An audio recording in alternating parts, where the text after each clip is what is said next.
অতি প্রাকৃত গল্পে গল্পের চেয়ে ভূমিকা বড় হয়ে থাকে। গাছ যত না বড়, তার ডালপালা তার চেয়েও বড়। এই গল্পে তাই হবে। একটা দীর্ঘ ভূমিকা দিয়ে শুরু করব। পাঠকদের অনুরোধ করছি তারা যেন ভূমিকাটা পড়েন, এর প্রয়োজন আছে। আমার মামাতো ভাইয়ের বিয়ে, বাবা মার একমাত্র ছেলে। দেখতে রাজপুত্র না হলেও বেশ সুপুরুষ। এমএ পাশ করেছে। বাবার ব্যবসা দেখাশোনা করা এবং গ্রুপ থিয়েটার করা, এই দুয়ে তার কর্মকাণ্ড সীমিত। বাবা মার একমাত্র ছেলে হলে যা হয়, বিয়ের জন্য অসংখ্য মেয়ে দেখা হতে লাগলো। কাউকেই পছন্দ হয় না। কেউ বেশি লম্বা, কেউ বেশি বেটে, কেউ বেশি ফর্সা, কেউ বেশি কথা বলে, আবার কেউ দেখা গেল কম কথা বলে। নানান ফ্যাকরা। শেষ পর্যন্ত যাকে পছন্দ হলো সে মেয়ে ঢাকা ইডেন কলেজে বিয়ে পড়ে। ইতিহাসে অনার্স। মেয়ের বাবা নেই। মার অন্য কোথাও বিয়ে হয়েছে। মেয়ে তার বড় চাচার বাড়িতে মানুষ। তিনিই তাকে খরচপত্র দিয়ে বিয়ে দিচ্ছেন। আমার মামা এবং মামি দুজনের কেউই এই বিয়ে সহজভাবে নিতে পারলেন না। যে মেয়ের বাবা নেই, মা আবার বিয়ে করেছে। পাত্রী হিসেবে সে তেমন কিছু না। তাছাড়া সে খুব সুন্দরীও না, মোটামুটি ধরনের চেহারা। আমার মামাতো ভাই তবুও কেন জানি একবার মাত্র এই মেয়েকে দেখেই বলে দিয়েছে, এই মেয়ে ছাড়া আর কাউকে সে বিয়ে করবে না। মেয়ের বাবা নেই তো কি হয়েছে? সবার বাবা চিরকাল থাকে নাকি? মেয়ের মার বিয়ে হয়েছে, তাতে অসুবিধাটা কি? অল্প বয়সে বিধবা হয়েছেন, তার তো বিয়ে করাই উচিত। এমন তো না যে দেশে বিধবা বিবাহ নিষিদ্ধ। মামা মামিকে শেষ পর্যন্ত মত দিতে হলো, তবে খুব খুশি মনে মত দিলেন না, কারণ মেয়ের চাচাকেও তাদের খুবই অপছন্দ হয়েছে। লোকটা নাকি অভদ্রের চূড়ান্ত, ধরাকে সরা জ্ঞান করে, চামার টাইপ। বিয়ের দিন তারিখ হলো এক মঙ্গলবার। কাক ঢাকা বোরে আমরা একটা মাইক্রোবাস এবং সাদা রঙের টয়োটায় করে রওনা হলাম। গন্তব্য ঢাকা থেকে 90 মাইল দূরের এক মফস্বল শহর। মফস্বল শহরের নামটা আমি বলতে চাচ্ছি না, গল্পের জন্য সেই নাম জানার প্রয়োজনও নেই। 33 জন বরযাত্রী, অধিকাংশই ছেলে ছোকরা। হইচয়ের চূড়ান্ত হচ্ছে। এই মাইক বাজছে, এই মাইক্রোবাসের ভেতর ব্রেক ডান্স হচ্ছে, এই পটকা ফুটছে। ফাঁকা রাস্তায় এসে মাইক্রোবাসের গিয়ার বক্সে কি যেন হলো। একটু পরপর বাস থেমে যায়। সবাইকে নেমে ঠেলতে হয়। বরযাত্রীদের উৎসাহ তাতে যেন আরও বাড়ল। শুধু আমার মামা অসম্ভব গম্ভীর হয়ে পড়লেন। আমাকে ফিসফিস করে বললেন, এটা হচ্ছে অলক্ষণ, খুবই অলক্ষণ। রওনা হবার সময় একটা খালি জগ দেখেছি, তখনই মনে হয়েছে একটা কিছু হবে। গিয়ারবক্স গেছে, এখন দেখবি চাকা পাংচার হবে। না হয়ে পারেই না। হলেও তাই। একটা কালভার্ট পার হওয়ার সময় চাকার হাওয়া চলে গেল। মামা বললেন, কি দেখলি? বিশ্বাস হলো তো আমার কথা? এখন বসে বসে আঙুল চোষ। স্পেয়ার চাকা লাগালেও অনেক সময় লাগলো। মামা ছাড়া অন্য কাউকে বিচলিত হতে দেখলাম না। বরযাত্রীদের উৎসাহ মনে হলো আরও বেড়েছে। চিৎকার হইচই হচ্ছে। একজন গান গাওয়ার চেষ্টা করছে। শুধুমাত্র বিয়েবাড়িতে পৌঁছানোর পরই সবার উৎসাহে খানিকটা ভাটা পড়ল। মফস্বল শহরের বড় বাড়িগুলো সাধারণত যেরকম হয় সেরকম একটা পুরনো ধরনের বাড়ি। এই সব বাড়িগুলি এমনিতেই খানিকটা বিষগ্ন প্রকৃতির হয়। এই বাড়ি দেখে মনে হলো বিরাট একটা শোকের বাড়ি। খা খা করছে চারিদিক, লোকজন নেই। কলাগাছ দিয়ে একটা গেটের মতো করা হয়েছে, সেটাকে গেট না বলে গেটের প্রহসন বলাই ভালো। এদিকে রঙিন কাগজের চেইন, অন্যদিকে খালি। হয় রঙিন কাগজ কম পড়েছে, কিংবা লোকজনের গেট প্রসঙ্গে উৎসাহ শেষ হয়ে গেছে। আমার মামা হতভম্ব। বরযাত্রীরা মুখ চাওয়াচাই করছে। ব্যাপারটা কি? হাফ শার্ট পরা এক ন্যাংরা ছেলে এসে বলল, আপনারা বসেন, বিশ্রাম করেন। আমি বললাম, আর লোকজন কোথায়? মেয়ের বড় চাচা কোথায়? সেই ছেলে শুকনো গলায় বলল, আছে, সবাই আছে, আপনারা বিশ্রাম করেন। আমি বললাম, কোনো সমস্যা হয়েছে? সেই ছেলে ফ্যাকাশে হাসি হেসে বলল, জি না, সমস্যা কিসের? এই বলেই সে বাড়ির ভেতর ঢুকে গেল, আর বেরোল না। বসার ঘরে চাদর পেতে বরযাত্রীদের বিশ্রামের ব্যবস্থা। বারান্দার গোটা দশেক ফোল্ডিং চেয়ার। বিয়েবাড়ির সজ্জা বলতে এইটুকুই। মামা বললেন, বলছিলাম না অলক্ষণ। এখন বিশ্বাস হলো? কি কাণ্ড হয়েছে কে জানে। আমার তো মনে হয় বাড়িতে মেয়েই নেই, কারো সঙ্গে পালিয়ে টালিয়ে গেছে। মুখে জুতোর বাড়ি পড়ল, স্রেফ জুতোর বাড়ি। মামা অল্পতেই উত্তেজিত হন। গত বছর তার ছোটোখাটো স্ট্রোক হয়ে গেছে। উত্তেজনার ব্যাপারগুলি তার জন্য ক্ষতির কারণ হতে পারে। আমি মামাকে সামলাতে চেষ্টা করলাম। হাসি মুখে বললাম, হাত মুখ ধুয়ে একটু শুয়ে থাকুন তো মামা, আমি খোঁজ নিচ্ছি কী ব্যাপার। মামা তীব্র গলায় বললেন, হাত মুখটা ধোবো কি দিয়ে শুনি? হাত মুখ ধোবার পানি কেউ দিয়েছে? বুঝতে পারছিস না এরা বেজ্জতি চূড়ান্ত করার চেষ্টা করছে? কি যে বলেন মামা, কথা যখন অক্ষর অক্ষরে ফলবে তখন বুঝবি কি বলছি। কাপড় চোপড় খুলে ন্যাংটো করে সবাইকে ছেড়ে দেবে, পাড়ার লোক এনে ধোলাই দেবে। আমার কথা বিশ্বাস না হয় লিখে রাখি। মামার কথা শেষ হবার সঙ্গে সঙ্গেই খালি গায়ে নীল লুঙ্গি পরা এক লোক প্লাস্টিকের বালতিতে করে এক বালতি পানি এবং একটা মগ নিয়ে ঢুকল। পাথরের মতো মুখ করে বলল, হাত মুখ ধুন, চা আইতাছে। মামা বললেন, খবরদার, কেউ চা মুখে দেবে না, খবরদার, দেখি ব্যাপারটা কি। ভেতর বাড়ি থেকে কান্নার শব্দ আসছে। বিয়ে বাড়িতে কান্না কোনো অস্বাভাবিক ব্যাপার নয়, কিন্তু এই কান্না অস্বাভাবিক লাগছে। মধ্যবয়স্ক এক লোক বিরাট কেটলিতে করে চা নিয়ে ঢুকল। আমি তাকে বললাম, ব্যাপার কি বলেন তো ভাই? সেই লোক বলল, কিছু না। ভেতর বাড়ির কান্না এই সময় তীব্র হলো। কান্না এবং মেইলি গলায় বিলাপ। কান্না যেমন হঠাৎ তুঙ্গে উঠেছিল, তেমনি হঠাৎই নেমে গেল। তার প্রায় সঙ্গে সঙ্গেই মেয়ের বড় চাচা ঢুকলেন। ভদ্রলোককে দেখেই মনে হলো তার উপর দিয়ে একটা ঝড় বয়ে গেছে। তিনি নিচু গলায় যা বললেন তা শুনে আমরা স্তম্ভিত। কি সর্বনাশের কথা! জানলাম যে কিছুক্ষণ আগেই তার বড় ছেলে মারা গেছে। অনেকদিন থেকেই অসুখে ভুগছিল। আজ সকাল থেকে খুব বাড়াবাড়ি হলো। সব এলোমেলো হয়ে গেছে এই কারণেই। তিনি তার জন্য লজ্জিত, দুঃখিত ও অনুতপ্ত। তবে যত অসুবিধাই হোক, বিয়ে হবে। আজ রাতে সম্ভব না হলে পরদিন। এই কথা বলতে বলতে তিনি হাউমাউ করে কাঁদতে লাগলেন। আমার মামা খুবই আবেগপ্রবণ মানুষ। অল্পতে রাখতেও পারেন, আবার সেই রাগ হিমশীতল পানিতে রূপান্তরিত হতেও সময় লাগে না। তিনি মেয়ের বড় চাচাকে জড়িয়ে ধরে নিজেও কেঁদে ফেললেন। কাতর গলায় বললেন, আপনি আমাদের নিয়ে মোটেও চিন্তা করবেন না, আমাদের কিছু লাগবে না। আপনি বাড়ির ভেতর যান বেয়াই সাহেব। অদ্ভুত একটা অবস্থা। এর চেয়ে যদি শুনতাম মেয়ে পালিয়ে গেছে তাও ভালো ছিল, কারোর উপর রাগ ঠেলে ফেলা যেত। আমরা বরযাত্রীরা খুবই বিব্রত বোধ করছি। স্থানীয় লোকজন এখন দেখতে পাচ্ছি, তারা বোধহয় এতক্ষণ ভেতরের বাড়িতে ছিলেন। আমরা বসার ঘরেই আছি। খিদে এক একজন প্রায় মরতে বসেছি। খাবার কোনো ব্যবস্থা হচ্ছে কিনা বুঝতে পারছি না। এই পরিস্থিতিতে খাবারের কথা জিজ্ঞেস করাও যায় না। একজন মামাকে কানে কানে এই ব্যাপারে বলতেই তিনি রাগী গলায় বললেন, তোমাদের কি মাথা টাথা খারাপ হয়েছে? এত বড় একটা শোকের ব্যাপার, আর তোমরা খাওয়ার চিন্তায় অস্থির। ছি ছি ছি, এক রাত না খেলে হয় কি? খবরদার, আমার সামনে কেউ খাবারের কথা মুখ দিয়ে উচ্চারণ করবে না। আমরা চুপ করে গেলাম। 12-13 বছরের ফুটফুটে একটি মেয়ে এসে পান ভর্তি একটা পানদান রেখে গেল। কাঁদতে কাঁদতে মেয়েটির চোখ ফুলিয়ে ফেলেছে, এখনও কাঁদছে।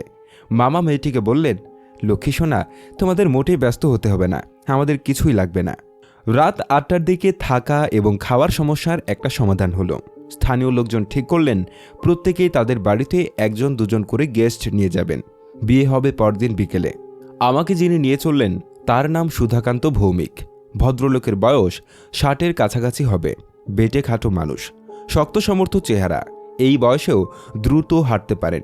ভদ্রলোক মৃদুভাষী, মাথার চুল ধবধবে সাদা। গেরুয়া রঙের একটা চাদর দিয়ে নিজেকে জড়িয়ে রেখেছেন বলেই কেমন যেন ঋষি ঋষি লাগছে। আমি বললাম, সুধাকান্তবাবু, আপনার বাসা কত দূর? উনি বললেন, কাছেই। গ্রাম এবং মফস্বলের লোকদের দূরত্ব সম্পর্কে কোনো ধারণা নেই। তাদের কাছেই আসলে দিল্লি হনুজ দূর অস্তের মতো। আমি হাঁটছি তো হাঁটছি। অগ্রহায়ণ মাস। গ্রামে এই সময়ে ভালো শীত থাকে। আমার গায়ে পাতলা একটা পাঞ্জাবি। শীত ভালোই লাগছে। আমি আবার বললাম, ভাই, কত দূর? কাছেই। আমরা একটা নদীর কাছাকাছি এসে পড়লাম। আতকে উঠে বললাম, নদী পার হতে হবে নাকি? পানি নেই, জুতা খুলে হাতে নিয়ে নিন। রাগে আমার গা জ্বলে গেল। এই লোকের সঙ্গে আসাই উচিত হয়নি। আমি জুতো খুলে পায়জামা গুটিয়ে নিলাম। হেঁটে নদী পার হওয়ার কোনো আনন্দ থাকলেও থাকতে পারে, আমি কোনো আনন্দ পেলাম না। শুধু ভয় হচ্ছে কোনো গভীর খানাখন্দে পড়ে যায় কিনা। তবে নদীর পানি বেশ গরম। সুধাকান্তবাবু বললেন, আপনাকে কষ্ট দিলাম। ভদ্রতা করে হলেও আমার বলা উচিত। না না, কষ্ট কিসের, তা বললাম না। নদী পার হয়ে পায়জামা নামাচ্ছে। সুধাকান্তবাবু বললেন, আপনি ছেলের কে হন? ফুফাতো ভাই। বিয়েটা না হলে ভালো হয়, সকালে সবাইকে বুঝিয়ে বলবেন। সে কি, মেয়েটার কারণে ছেলেটা মরল, এখন চট করে বিয়ে হওয়া ঠিক না, কিছুদিন যাওয়া উচিত। কি বলছেন এসব? ছেলেটা সকালবেলা বিষ খেয়েছে, ধুতুরা বীজ। এই অঞ্চলে ধুতুরা খুব হয়। আপনি বলছেন কি ভাই? ছেলের বাবা রাজি হলেই পারত, ছেলেটা বাঁচত। গোয়ার গোবিন্দ মানুষ, তার না মানেই না। ছেলে মেয়ের এই প্রেমের ব্যাপারটা কি সবাই জানে নাকি? জানবে না কেন? মফস্বল শহরে এইসব চাপা থাকে না। আপনাদের শহরে অন্য কথা, আকসার হচ্ছে। আমার মনটা খারাপ হয়ে গেল। এ কি সমস্যা? বাকি পথ দুজন নীরবে পার হলাম। পুরোপুরি নীরব বলাটা বোধহয় ঠিক হলো না। ভদ্রলোক নিজের মনেই মাঝে মাঝে বিড়বিড় করছিলেন, মন্ত্রতন্ত্র পড়ছেন হয়তো। ভদ্রলোকের বাড়ি একেবারে জঙ্গলের মধ্যে। একতলা পাকা দালান, প্রশস্ত উঠোন, উঠোনের মাঝখানে তুলসী মঞ্চ, বাড়ির লাগোয়া দুটি প্রকাণ্ড কামিনী গাছ, একপাশে কুয়া আছে। হিন্দু বাড়িগুলো যেমন থাকে ছবির মতো পরিচ্ছন্ন, উঠোনে দাঁড়াতেই মনে শান্তি শান্তি একটা ভাব হলো।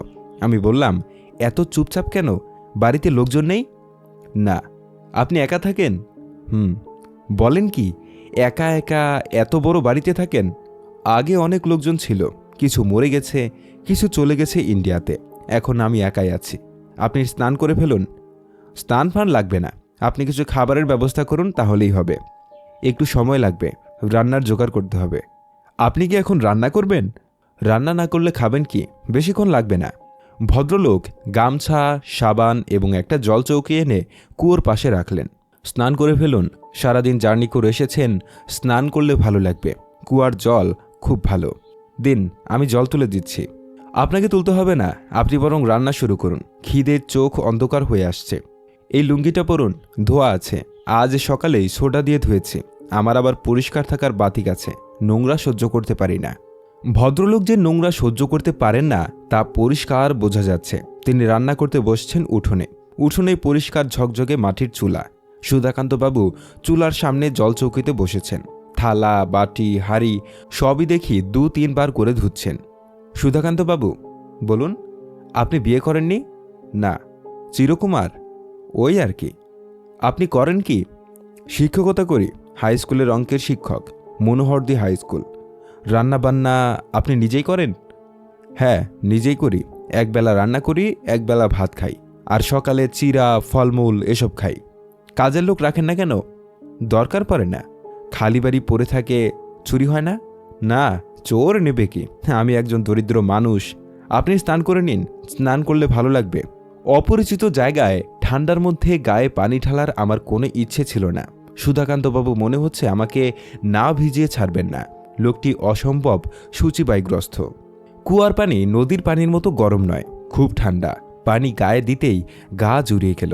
সারাদিনের ক্লান্তি, বিয়েবাড়ির উদ্বেগ, মৃত্যু সংক্রান্ত জটিলতা সব ধুয়ে মুছে গেল। চমৎকার লাগলো। তাছাড়া পরিবেশটাও বেশ অদ্ভুত। পুরনো ধরনের একটা বাড়ি, ঝকঝকে উঠোনের শেষ প্রান্তে শ্যাওলা ধরা কুয়ো, আকাশে পরিষ্কার চাঁদ, কামিনী ফুলের গাছ থেকে ভেসে আসছে মিষ্টি গন্ধ।